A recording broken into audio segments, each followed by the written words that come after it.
이 천상교회의 그 모습을 보면은 찬양으로 가득 차 있습니다. 거룩하다, 거룩하다, 거룩하다, 거룩하다.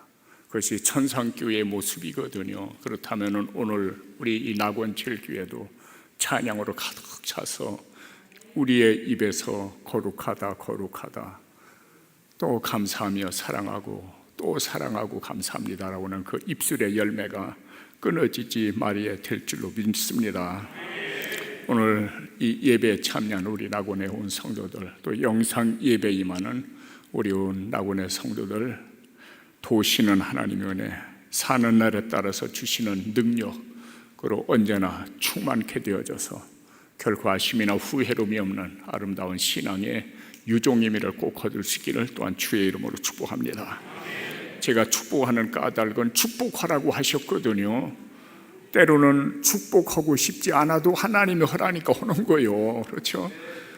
늘 입버릇처럼 말씀드렸듯이 내가 너를 택하여 세운 것은 여호와의 이름으로 내 백성을 축복하기 위함이라. 그래서 어느 가정에 가든지 그 가정을 축복하라고. 내가 빈 복이 합당하면은 그 가정에 임할 것이고, 그리고 그 빈 복이 합당치 않으면은 그 복을 빌은 너에게 그 복은 다시 올 것이다. 어느 가정에서든지 영접하거든 그 가정에 평안을 빌어줘라. 그리고 병든 자가 있으면 고쳐주라. 이것은 주님이 하시는 일이거든요. 그러니까 내가 하는 일은, 목사가 하는 일은 가서 평안을 빌어주는 거요. 빌어주면은 그 빈 평안에 대해서 책임지시는 분은 하나님이시거든요. 그리고 병든 자 고쳐주라고 하는 것은 목사가 고칩니까? 못 고치죠. 주의 이름으로 명령하고 축복하는 겁니다. 그러면 그에 대한 책임은 하나님께서 지어주시는 것이죠. 그 속에서 그렇다면 오직 영광은 우리 하나님께만, 아멘, 올려드려야 되는 겁니다. 우리 아는 그대로 이 사도행전 16장의 그 사건을 보면은 이 바울과 실라가 빌립보 전도하는 가운데에 이 점하는 귀신 들린 그 여종이 계속 쫓아다니면서 괴롭힙니다. 뭐라고 쫓아다니면서 괴롭힙니까? 저들은 하나님의 지극히 높으신 종으로 구원의 도를 너에게 전하는 자들이라. 여러분, 귀신이 제대로 말했습니까? 잘못했습니까? 귀신이 제대로 했어요. 누구라고요? 지극히 높으신 하나님의 종으로 구원의 도를 너에게 전하는 자들이라. 정확하게 알고 있었거든요. 그런데 성경 어디에도 귀신이, 사탄 마귀가 하나님 찬양했다 소리가 없어요. 그렇다면 우리의 신앙도 한번 점검해 볼 필요가 있어요. 내가 아무리 하나님 아는 지식이 있다 할지라도 하나님께 대한 감사와 찬양이 없으면 그 신앙은 잘못된 신앙이요, 정상이 아니라는 얘기죠. 귀신과 다를 바 없다고는 얘기죠. 그로 인하여 귀신이 추방이 되어졌고, 그 사건으로 인원해서 바울과 실라가 기록에 보면은 심한 매를 맞고, 얼마나 매를 맞았는지 아주 심한 매를 맞고, 그리고 깊은 옥에 착고에 채워져 가지고서 손발이 묶여지고 발이 착고에 채워진 채 그렇게 감옥으로 들어갑니다. 이 귀신 쫓아냈다고.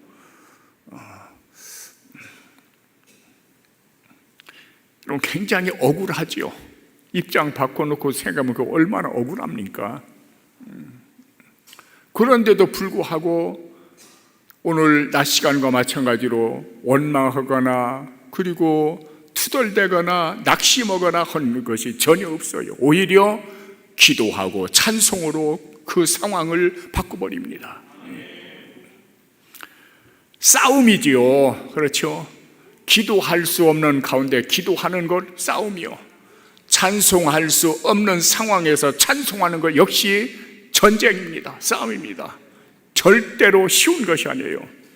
전에도 말씀드렸습니다마는, 잘못하면 자기 자랑이 됩니다마는 하나님 앞에 약속한 것 때문에 매일 16곡씩 하나님을 찬양하거든요. 난 그것이 성령의 도움이 없어도 될 줄로 착각을 했어요. 착각. 뭘 했다고요? 착각.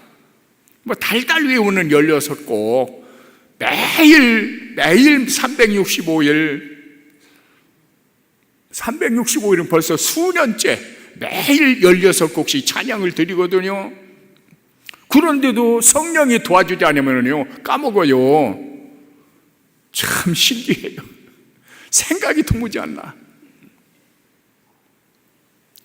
그렇다면 모든 것이 다 하나님의 은혜다. 마치 사도 바울을 통해서 우리에게 말씀하신 것과 마찬가지로 나의 나 된 것은 내가 된 것이 아니고 하나님의 은혜로라 라고 그렇게 고백한 것처럼 우리도 그러한 고백이 하나님 앞에 올려줘야 될 줄로 믿는 겁니다. 도무지 기도하고 감사하고 찬송할 수 없는 그런 상황 가운데서 찬양합니다. 큰 지진이 났다고 했죠. 옥터가 움직였다고 했죠. 옥문들이 활짝 열렸다고 했죠. 모든 사람들의 매여진 것, 손발을 묶은 창고들이 풀어졌다고 했죠. 그리고 결국은 그 간수 가정이 구원을 받는 역사가 일어납니다. 하나님이 하시는 일이지요.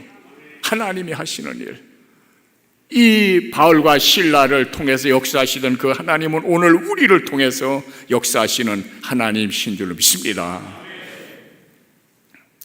그렇다면 우리가 이러한 역경 가운데서 기도하고 찬송할 수 있는 것은 굉장한 특권이죠. 굉장한 특권이요. 여러분 아무나 그렇게 할 수 있습니까? 어림도 없거든요.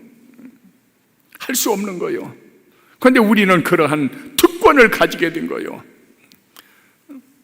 그래서 이 주석에 보고 많은 그 책들을 이렇게 보면은 그 역경 속에, 어려움 속에 찬송할 수 없는 상황에서 찬송하는 것은 특권이라고 있고, 은혜가 임하는 통로라고 있고, 생명이 공급되는 파이프라고 있고, 축복의 물줄기를 끌어오는 고랑 알죠? 고랑. 여러분 고랑이 뭐예요? 이렇게 땅을 이렇게 파는 거예요. 고랑 파는 거예요. 이 논에 물이 없게 되면은 이 고랑을 쭉 파가지고서 논으로 물을 끌어들이거든요. 그와 마찬가지로 이 찬양은 축복의 물줄기를 끌어오는 고랑이라는 거예요. 고랑을 내주면은 물이, 그 고랑을 따라서 물이 나오게 되는 거예요. 하늘로부터 내 가정에, 우리 교회에, 한국 교계와 나라 민족의 축복의 물줄기를 끌어올 수 있는 것, 바로 하나님을 찬양하는 거죠.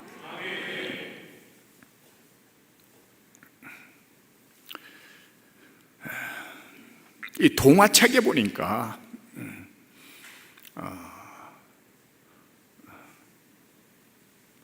아주 무섭게 비바람이 치는 날, 이제 대개 엄마 따로, 엄마 아빠 따로, 또 자녀들 따로따로 이렇게 이제 방이 있지 않습니까?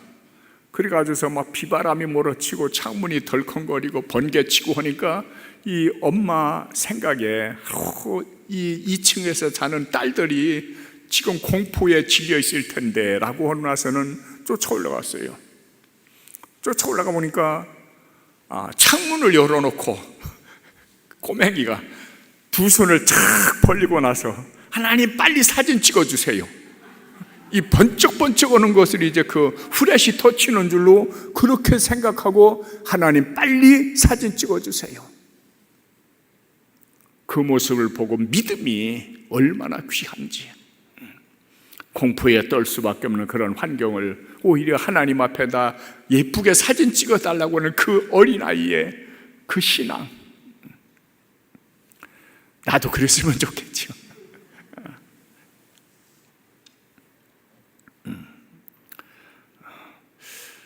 그리고 이 기도는요, 나의 뜻을 이루기 위해서, 나의 소원을 이루기 위해서 출발하는 것이 기도의 시작이요. 거의 대다수가 그래요. 그런데 찬양은 하나님을 사랑하는 마음에서 출발하는 것이 찬양이요. 그렇다면은 나에게서 나의 소원과 뜻을 이루기 위해서 출발하는 기도보다 하나님을 찬양하는 데서, 사랑하는 데서 출발한 찬양이 훨씬 값진 거예요. 차원이 높은 거예요. 그러니까 기도의 차원보다 무슨 차원이? 찬송의 차원이 높다는 거예요. 그렇다면 찬양하는 여러분들 복받은 사람들이요. 누가 뭘 해도 복받은 사람들이요. 찬양대로 쓰임받는 거 감사하십시오. 또 내게 재능을 주셔서 이제 우리 관현악단으로 쓰임받는 걸 감사하고, 또 반주로 여러 모양으로 쓰임받는 거, 그거 얼마나 감사합니까?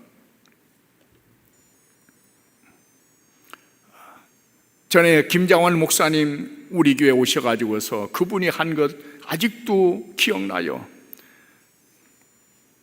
환난 중에 감사와 찬송은 기도보다 더 힘들다고. 그러나 분명한 사실은 이 기도보다 더 힘든 이 찬양의 신앙은 말세 성도가 확보해야 될 신앙이라고 그분이 강하게 이렇게 어필한 것을 기억나게 합니다. 시편 69편 29절에 30절에 기록된 말씀 보면은, 하나님, 나는 가난합니다. 내가 너무 슬픕니다. 그러한 상황 속에서도 내가 노래로 하나님을 찬양하며 감사함으로 하나님을 광대하시다 하리니, 이것이 소 곧 뿔과 굽이 있는 황소로 하나님 앞에 드리는 것보다 하나님을 더 기쁘시게 하는 것이, 가난하고 슬픈 가운데에 하나님을 찬양하는 것이 황소의 제사보다 더 귀하다는 거예요. 이건 제 목사의 말이 아니라 하나님의 말씀입니다.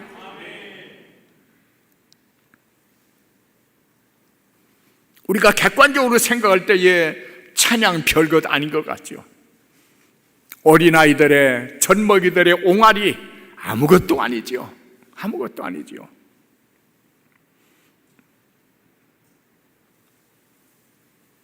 그 아이들 찬양하고 기도하는 거 뭐 얼마나 순수한지. 자, 할아버지 위에서 기도해라 하면은, 하나님 아버지 이렇게 이제 무슨 반쯤이래, 여기 고쳐주세요. 아멘. 그렇게 이 아기들이 또 손자 자랑하면 뭐라고 있다고 하는데, 그렇게 순수하게 손가락 짚어가면서 여기 고쳐주세요. 감사합니다. 아멘. 예수님 이름으로는 못 오더라고요. 이제 감사합니다. 아멘.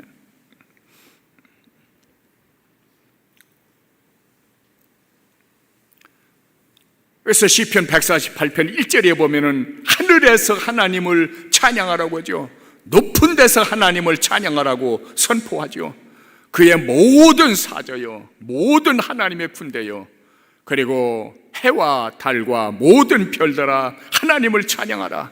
왜 하나님을 찬양하느냐 하면은, 하나님이 너희들을 지었기 때문에, 너희들을 창조했기 때문에 하나님을 찬양하라는 겁니다.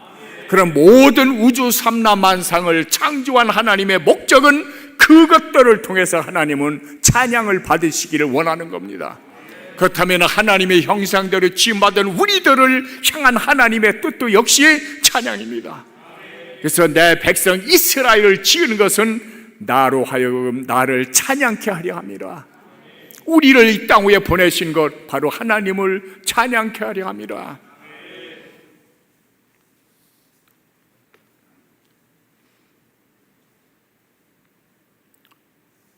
그리고 또한 이 찬양 자체가 하나님 앞에 드리는 제사라고 그렇게 말씀드렸죠. 히브리 13장 15절에 기록된 말씀이면은, 우리가 항상 하나님께 찬미의 제사를 드리자. 무엇을 드리자고요? 찬미의 제사, 찬양의 제사를 드리자는 거예요. 이는 그 이름을 증거하는 입술의 열매니라. 하나님의 백성들이 맺혀져야 될, 마땅히 열매 맺혀야 될 입술의 열매가 바로 찬양이라는 것이지요. 그렇게 하나님은 귀하게 여기신다는 얘기죠. 그를 통해서 역사하신다는 얘기죠. 그래서 우리는 찬양을 드릴 때에 하나님 앞에 그저 제사 드리는, 예배 드리는 그러한 마음과 자세를 가지고 찬양을 드려야 되는 거예요. 그런데 대개 보면 어떡합니까? 귀찮네. 왜 또 5절까지 있는 찬양을 하필이면 택했대야?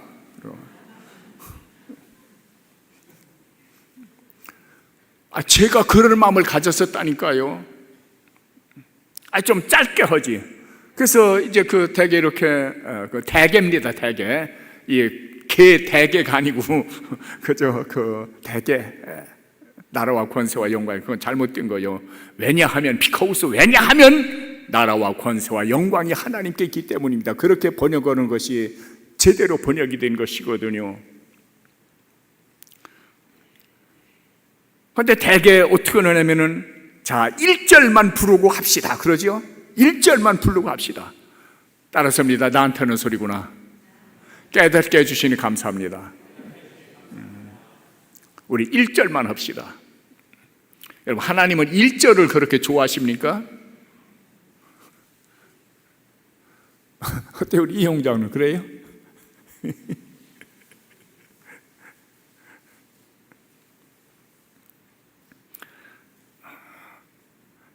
작시 작곡자들이 성령의 감동을 받았으면 그대로 하는 게 좋지요. 아멘. 그대로 3절까지 있으면 3절, 1절까지 있으면 1절만 있으면 1절, 5절까지 있으면 5절. 오늘 5절까지 있었죠? 이 5절까지 우리 성도들이 5절까지 있는 찬양 드린다고 뭐라고 안 할까라고는 그러한 조바심도 제게 있었어요. 사실은. 따랐습니다. 예전에 미처 몰랐어요. 그렇다니까요. 그런데도 이 찬양이 오늘 이 찬양 예배에 어울리는 거예요.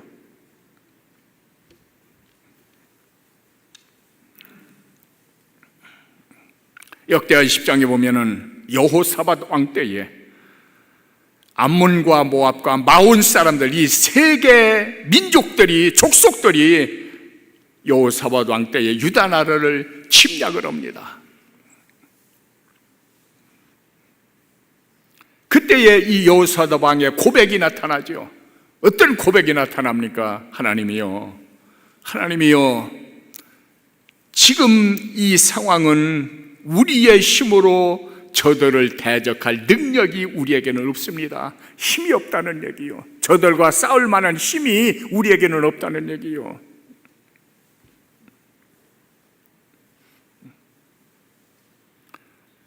그리고 어떻게 해야 좋을지 도무지 알 수가 없습니다. 어떻게 해야 좋을지 막막하다는 얘기죠. 이럴 수도 저럴 수도 없는 완전히 진퇴양난에, 완전히 이제 이 사면초가에, 요즘 학생들 말하면 딜레마에 빠졌다는 얘기죠. 참으로 기가 막힌 상황이죠. 이럴 수도 저럴 수도 없는, 대적할 힘도 없고 이럴 수도 저럴 수도 없는 아주 극한 상황에 처해 있었다고 했습니다. 그리고 하나님만 우리가 바라봅니다. 구원은 오직 하나님 위에 없기 때문에 하나님만 내가 바라봅니다. 그때에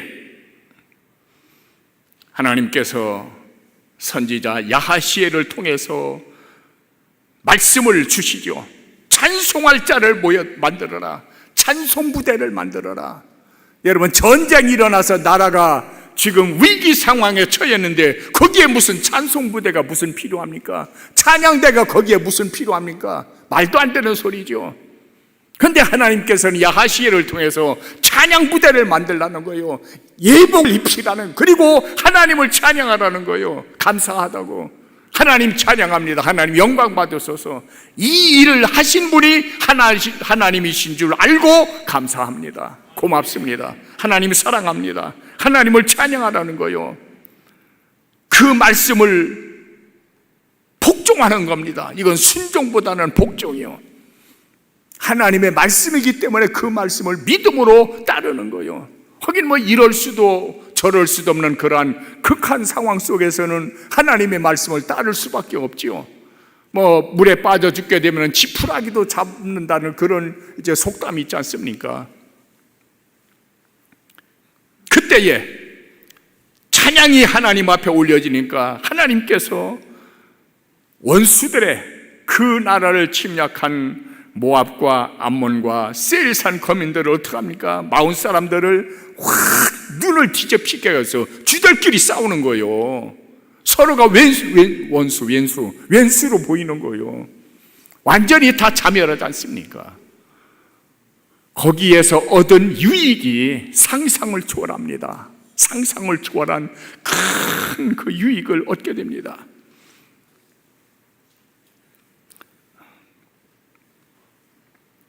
엄청난 재물과 보화가 3일 동안을 날려야 될 정도의 그런 보화를, 재물을 저들이 얻게 됩니다.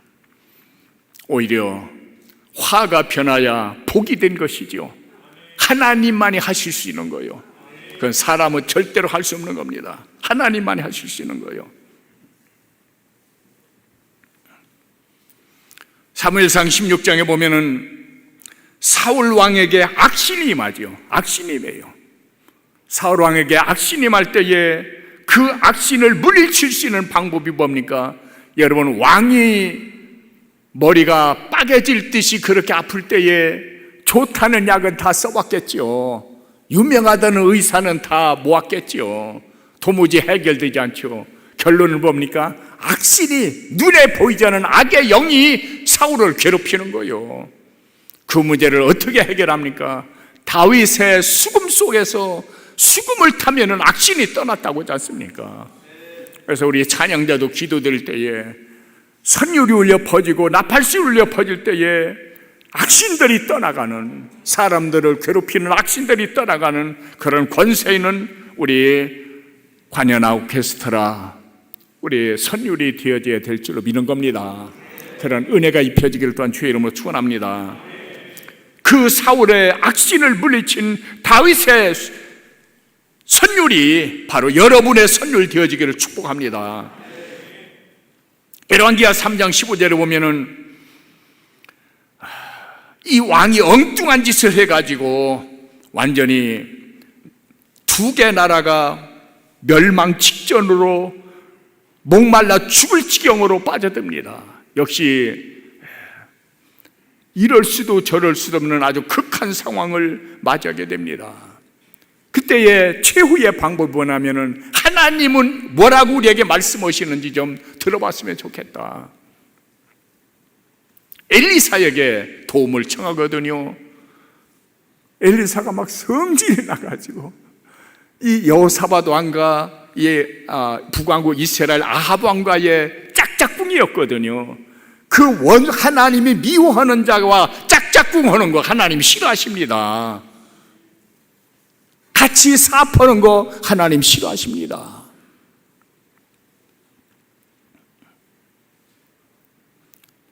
그러나서 여호사밧 왕 때문에 엘리사가 하는 수 없이 검은 고를 울려라, 검은 고를 타라. 선율이 울려, 검은 고에 선율이 울려 퍼질 때에 엘리사의 마음이 평안하면서 하나님께서 어떻게 그 문제를 해결해 주실지에 대한 하나님의 계시가, 구원의 계시가 나타나거든요. 도무지 물이 날 수 없는 그곳에 하나님이 샘을 파라고 했고 샘을 팠더니 물이 솟아나는 거예요. 마치 아브라함의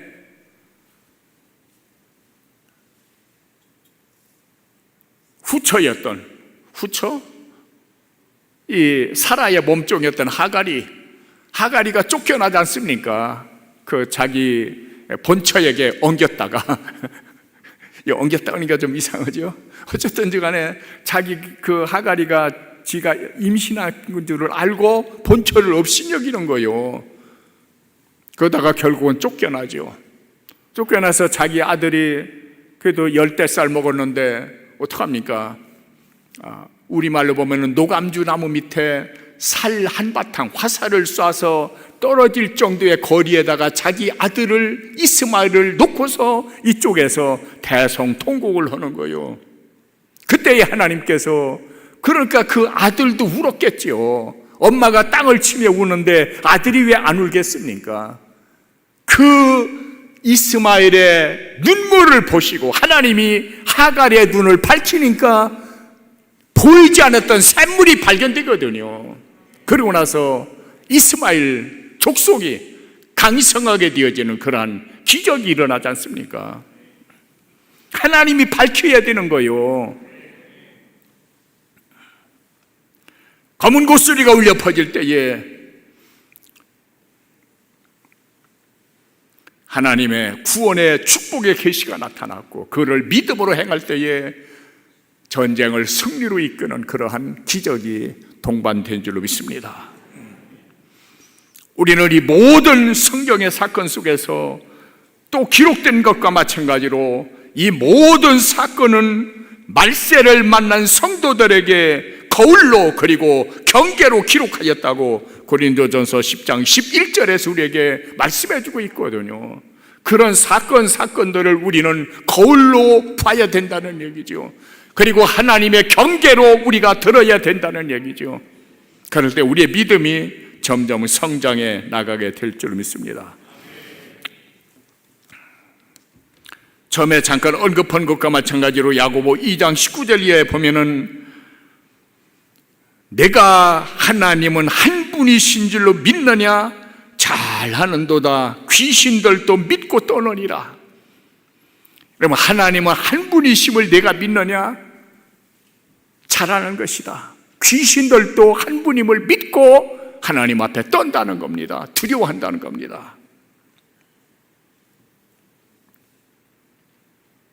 잘합니다. 하나님이 어떤 분인 줄도 알고 예수님이 어떤 분인 줄도 알고 누가 하나님의 참 종인 것 귀신들도 다 압니다.